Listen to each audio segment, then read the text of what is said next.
Hello friends, in this video we are going to talk about the use of if and unless. देखिए if और unless से हम sentence को कैसे combine करते हैं. Use of if and unless. देखिए फर्स्ट एग्जांपल मैंने दो सेंटेंस लिखे हैं. You work hard you will पास. अब देखिए जो if और unless वाला जो सेंटेंस होते हैं वो कंडीशनल क्लॉज होते हैं, ठीक है. और if और unless का जो है वो हम एक ही अर्थ में यूज कर सकते हैं. इफ से अगर दोनों सेंटेंस को कंबाइन करेंगे और अनलेस से दोनों सेंटेंस को कंबाइन करेंगे तो सेम मीनिंग निकलता है.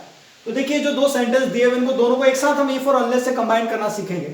फर्स्ट सेंटेंस आपका देखिए you work hard you will पास. अब इसमें जो मेन चीज है समझने की वो ये है कि चूंकि ये कंडीशनल क्लॉज है तो आपको ये देखना पड़ेगा कि वास्तव में कंडीशन किस सेंटेंस में दी हुई है. दो सेंटेंस है, यू वर्क हार्ड और दूसरा यू विल पास. एक सेंटेंस में कंडीशन दी हुई है और दूसरे सेंटेंस में उस कंडीशन का रिजल्ट या उससे प्रभावित परिणाम दिया हुआ रहता है, ठीक है. तो देखिए यहाँ first sentence you work hard, exam में पास होने की कंडीशन क्या है, वर्क हार्ड. तो मतलब दोनों सेंटेंस जो है प्रॉपर ऑर्डर में है. तो देखिए फर्स्ट सेंटेंस के स्टार्टिंग में हम इफ का यूज कर लेंगे. सपोज ये दोनों सेंटेंस को इफ से हम कंबाइन करना चाहते हैं तो आपको कुछ नहीं करना है. You have to do only one thing and that is you have to find out in which sentence condition is given. आपको केवल एक ही काम करना है. जब इफ से दोनों सेंटेंस को कंबाइन करना है आपको ये पता लगाना है कि कंडीशन किस सेंटेंस में दी हुई है. So we have already done it. In first sentence condition is given and that is to work hard. Clear. If we want to pass in the examination then we have to work hard. So in this sentence condition is given. First sentence में आपकी condition दी हुई है, second sentence में उसका result दिया हुआ है. अगर आप उस कंडीशन को फुलफिल करते हैं तो सेकंड सेंटेंस में उसका रिजल्ट दिया हुआ है. अगर आप वर्क हार्ड करते हैं तो आप पास हो जाएंगे, उसका रिजल्ट है. तो देखिए जब इफ से हम कंबाइन करेंगे तो we will not make any change in the both given sentences. दोनों सेंटेंस में हमको कोई चेंजेस नहीं करना है, केवल उनको कंबाइन करना है. तो देखो क्या हो जाएगा, if you work hard you will पास. हमने कुछ नहीं किया. फर्स्ट सेंटेंस के जिसमें कंडीशन दी हुई थी उसके स्टार्टिंग में इफ का यूज कर लिया और जहां फर्स्ट सेंटेंस खत्म हुआ वहां हमने कॉमा लगा दिया और सेकंड सेंटेंस को एज इट इज लिख दिया. फर्स्ट सेंटेंस को भी हमने एज इट इज लिखा, उसमें भी कोई चेंज हमने नहीं किया है, ठीक है. तो ये तो हो गया इफ से दोनों सेंटेंस को कंबाइन करना. बहुत ईजी है. इसके लिए आपको केवल एक ही चीज पता करना है और वो ये कि कंडीशन किस सेंटेंस में दी हुई है और उसके स्टार्टिंग में हम इफ का यूज कर लेंगे. आप देखिए सपोज मान लो आपके ये दोनों जो सेंटेंस है इनको आपको अनलेस से कंबाइन करना है. अब आपके सामने दो क्वेश्चन हो गए. एक क्वेश्चन तो ये हो गया कि ये सेंटेंस है आपका इफ वाला, इसमें इफ को हटाकर इफ की प्लेस पर अनलेस का यूज करना. एक क्वेश्चन तो ये हो गया. दूसरा क्वेश्चन ये है कि दोनों सेंटेंस दिए हुए हैं, इनको अनलेस से कंबाइन करना है, ठीक है. तो देखो पहले इन दोनों सेंटेंस को अनलेस से हम कंबाइन करते हैं. तो देखो वही चीज, first we will find out in which sentence condition is given. पहले आपको ये पता करना पड़ेगा कि कंडीशन किस सेंटेंस में दी हुई है. तो वही we have already done it first sentence में. तो फर्स्ट सेंटेंस के स्टार्टिंग में हम अनलेस का यूज कर लेंगे, अनलेस यू वर्क हार्ड. उसके बाद सेकंड सेंटेंस में थोड़ा जब अनलेस से हम कंबाइन करते हैं थोड़ा चेंज करते हैं और वो चेंज ये करते हैं कि सेकंड सेंटेंस में अगर कोई नेगेटिव मीनिंग देने वाला वर्ड नहीं है तो हमको अपनी तरफ से मीनिंग को बैलेंस्ड करने के लिए नॉट लगाना पड़ेगा. क्योंकि आपका जो अनलेस है ये नेगेटिव मीनिंग देने वाला वर्ड है. अनलेस मींस इफ नॉट, मतलब अनलेस के साथ नॉट का मीनिंग छिपा हुआ है. तो देखो फर्स्ट सेंटेंस का मतलब क्या निकला, जब तक आप कठोर मेहनत नहीं करते हैं, जब तक आप कठोर मेहनत नहीं करते हैं क्या होगा, यू विल नॉट पास. ऐसा तो नहीं कह सकते हम कि यू विल पास. जब तक आप कठोर मेहनत नहीं करेंगे, कठिन परिश्रम नहीं करेंगे, you will pass, it is not possible. So हमको क्या करना पड़ेगा, सेकंड सेंटेंस में नॉट लगाना पड़ेगा मीनिंग को बैलेंस्ड करने के लिए, और वो हमने कर लिया. ये तो हो गया, दोनों सेंटेंस को हमने अनलेस से और इफ से कंबाइन कर लिया. अब देखिए क्वेश्चन आपके सामने ये है कि इफ वाले सेंटेंस को अनलेस से रिराइट करना है. तो आप देखिए इफ को हम हटा देंगे, इफ की जगह अनलेस का यूज कर लेंगे और वही सेकंड सेंटेंस में नॉट लगा देंगे अगर नेगेटिव मीनिंग देने वाला वर्ड नहीं है. और अगर नेगेटिव मीनिंग देने वाला वर्ड है तो हमको फिर नॉट लगाने की जरूरत नहीं रहेगी, ठीक है. ऐसे एग्जांपल हम लेंगे ताकि आपको क्लियर हो जाए. ये हो गया। अब देखिए second sentence, second example, she takes medicine daily, she can recover.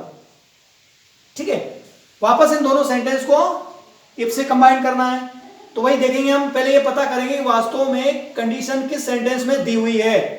तो इसमें जो है फर्स्ट सेंटेंस में कंडीशन दी हुई है ना। कंडीशन क्या है कि आपको डेली मेडिसिन लेना पड़ेगी, और डेली मेडिसिन, उसको डेली मेडिसिन लेना पड़ेगी, और वो डेली मेडिसिन लेती है तो वो जो है ठीक हो सकती है ना। मान लो किसी बीमारी से पीड़ित है, तो कंडीशन ये है कि डेली मेडिसिन लेना पड़ेगी, वो ठीक हो सकती है।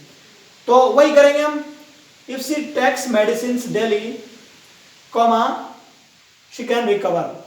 इफ से जब हमने दोनों सेंटेंस को कंबाइन किया तो कोई चेंज हमने नहीं किया। ठीक है, अब देखिए अनलेस से, तो वही फर्स्ट सेंटेंस में अनलेस का यूज कर लेंगे। Unless she takes medicine daily she can not recover. जब तक वो नियमित या प्रतिदिन या डेली दवाई नहीं लेती है, वह ठीक नहीं हो सकती। तो सेकंड सेंटेंस में हमको नॉट लगाना पड़ेगा। ठीक है, ये हो गया। अब देखिए third example, Ram doesn't go to Agra, he can't see the Taj. दो सेंटेंस है हमारे। अब पहले इफ से जो है इन दोनों सेंटेंस को कंबाइन करेंगे, तो कुछ नहीं करना आपको। If Ram doesn't go to Agra, यदि राम आगरा नहीं जाता है, ही कांट सी द ताज, वो ताजमहल नहीं देख सकता। स्वाभाविक है ना, बिल्कुल सही बात है। अब देखिए जब ऐसा इफ वाले सेंटेंस को, या यूं समझिए कि दोनों सेंटेंस को जब हम अनलेस से कंबाइन करेंगे, तो देखिए मैंने आपको पहले ही बता दिया कि अगर फर्स्ट सेंटेंस मैंने कंडीशन वाले सेंटेंस में डू नॉट डज नॉट है, तो उसको रिमूव करना पड़ेगा, क्योंकि अनलेस अपने आप में नेगेटिव मीनिंग देने वाला वर्ड है, और उसके साथ डू नॉट और डज नॉट का यूज हम नहीं कर सकते। तो फर्स्ट सेंटेंस में से डजंट हटा देंगे, डजंट हटाएंगे तो जो वर्ब है उसमें ईएस लग जाएगा, गोज हो जाएगा। तो क्या हो गया, unless Ram goes to Agra comma he can't see the Taj. Already not दिया हुआ है, तो आपको नॉट लगाने की जरूरत नहीं है ना। तो देखो यही किया हमने, unless Ram goes to Agra he can't see the Taj. अगर डज नॉट दिया हो तो उसको हटा के उस सेंटेंस की जो वर्ब है उसमें एस या आईएस लगाएंगे हम रूल के हिसाब से, और सेकंड सेंटेंस में नॉट लगाना पड़ेगा, और नॉट ऑलरेडी दिया हुआ है तो उसको हम रिमूव नहीं करेंगे। लेकिन ये चीज देखना है, नेगेटिव मीनिंग देने वाला वर्ड नहीं होना चाहिए। नेगेटिव मीनिंग देने वाला वर्ड कैसा, जैसे मान लो फर्स्ट एग्जांपल है, इसमें हमने पास लिया, यू विल पास। अगर पास की जगह फेल आ जाता है, तो फिर यहाँ आपको अनलेस का जब यूज करेंगे तो यहाँ आपको नॉट लगाने की जरूरत नहीं है, क्योंकि फेल अपने आप में नेगेटिव मीनिंग देने वाला वर्ड है, तो मीनिंग ऑटोमेटिक जो है वो बैलेंस्ड हो जाएगा। लेंगे अपन इस टाइप के एग्जांपल।